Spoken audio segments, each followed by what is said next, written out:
Pagi itu, Pendapa Agung tidak setenang biasanya. Para adipati dari penjuru wilayah hadir. Ki Jagabaya Wiratama Panglima Tua penuh luka perang. Nyai Sekar Ayu Tabib Sakti penjaga ilmu rahasia. Tumenggung Sagara Bumi penguasa pesisir selatan. Ki Lurah Waning pemimpin rakyat jelata. Resi Mahandaru Pertapa Gunung Lawang Tua. Dan tentu saja, Adil Pradana, Raka, Are Setiani, serta Raja Bambang Santoso. Di tengah balai berdiri Putri Aradi Yandra Sukma. Dewasa, tegap, tenang. Namun pagi itu bukan tentang kemenangan. Ki Jagabaya melangkah maju, Kanjeng Putri. Setelah retakan dua alam ditutup, hutan sebelah timur menjadi gelap. Binatang buas turun ke desa. Tumenggung Sagara Bumi menimpali, di Lat Selatan, pusaran air muncul tanpa sebab. Resi Mahandaru membuka mata perlahan. Gunung Lawang Tua bergetar 3 kali sejak subuh. Balai menjadi riuh. Ini bukan satu ancaman. Ini banyak. Sore hari, Ara memutuskan berangkat ke hutan timur. Ia tidak sendiri. Adil memimpin pasukan kecil. Raka berjalan paling depan. Nyai Sekar Ayu membawakan di berisi air doa. Ki Jagabaya ikut meski lututnya tak lagi muda. Di dalam hutan, cahaya matahari sulit menembus.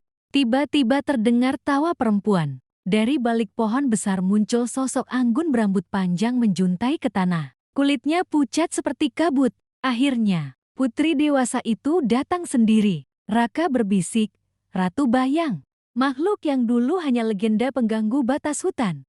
Ratu Bayang tersenyum miring. Sejak kau menjadi penjaga dua alam, keseimbangan berubah. Aku kehilangan wilayah. Adil menghunus pedang. Namun Ara mengangkat tangan. Kau tidak kehilangan. Kau hanya tak lagi bebas mengganggu.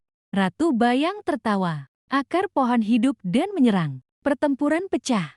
Ki Jagabaya menebas akar dengan golok tua. Adil melompat tinggi memotong sulur yang membelit pasukan. Raka menyelinap cepat menusuk pusat bayangan. Nyai Sekar Ayu memercikan ardoa kabut hitam menjerit terkena percikan. Namun Ratu Bayang berubah bentuk menjadi bayangan raksasa menyelimuti hutan. Ara menutup mata. Ia tidak memanggil naga. Ia tidak memanggil Garuda. Ia memanggil tanah. Akar yang tadi menyerang, kini berhenti. Pohon-pohon bergetar. Cahaya ungu lembut menyebar dari telapak kakinya.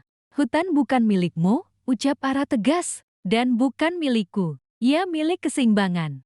Ratu Bayang menjerit. Tubuhnya mengecil menjadi asap tipis. Sebelum lenyap, ia berbisik, ancaman bukan aku, tapi yang membangunkanku. Belum sempat istirahat, kabar datang. Tumenggung Sagara Bumi berlutut di depan Ara. Pusaran Lat membentuk lingkaran raksasa, seperti gerbang. Ara, Adil, dan Raka menuju pesisir. Di sana, nelayan berkumpul ketakutan. Dari pusaran muncul suara drum tua. Resi Mahandaru yang ikut turun dari gunung berkata pelan. Itu irama makhluk purba laut dalam. Air terbelah. Muncul sosok tinggi berzirah kerang, membawa tombak karang. Namanya disebut rakyat dengan gemetar. Empu Samodra Kertanala. Penjaga laut zaman sebelum kerajaan berdiri. Empu Samodra menunjuk arah. Kau mengusik keseimbangan purba. Adil marah. Berani sekali. Ara menahan kakaknya. Keseimbangan berubah, bukan rusak. Empu Samodra menghentakkan tombaknya. Gelombang besar bangkit.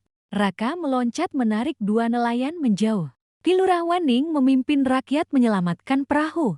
Pertempuran bukan hanya antara kekuatan tapi antara pemahaman lama dan baru. Ara berjalan ke tengah ombak setinggi dada. Ia menancapkan batu hitam kecil buta cakra yang telah menjadi inti penyimbang. Air bergetar. Pusaran berhenti. Empu Samodra terdiam. Dua alam kini dijaga, bukan dikuasa, ucap Ara. Empu Samodra menunduk pelan, dan kembali menyatu dengan laut. Namun belum selesai. Gunung Lawang Tua memuntahkan asap merah. Resi Mahandaru berkata, yang satu ini bukan makhluk, tapi hati manusia. Ternyata Tumenggung wilayah barat, Prabu Kertayasa, diam-diam melakukan ritual terlarang untuk mengambil kekuatan simpul Ara. Ia ingin menjadi raja terbesar di tanah Jawa. Di lereng gunung, pasukan bertemu. Bukan makhluk mitologi, manusia. Perang saudara hampir pecah. Adil bersiap. Raka mengamati strategi. Eri Setiani tiba membawa pasukan tambahan. Ara melangkah ke depan. Jika kau ingin kekuatan, katanya kepada Prabu Kertayasa, kau harus siap memikul bebannya. Prabu menyerang lebih dulu. Energi hitam meledak dari tangannya. Ara menahan dengan cahaya ungu. Ledakan mengguncang lereng.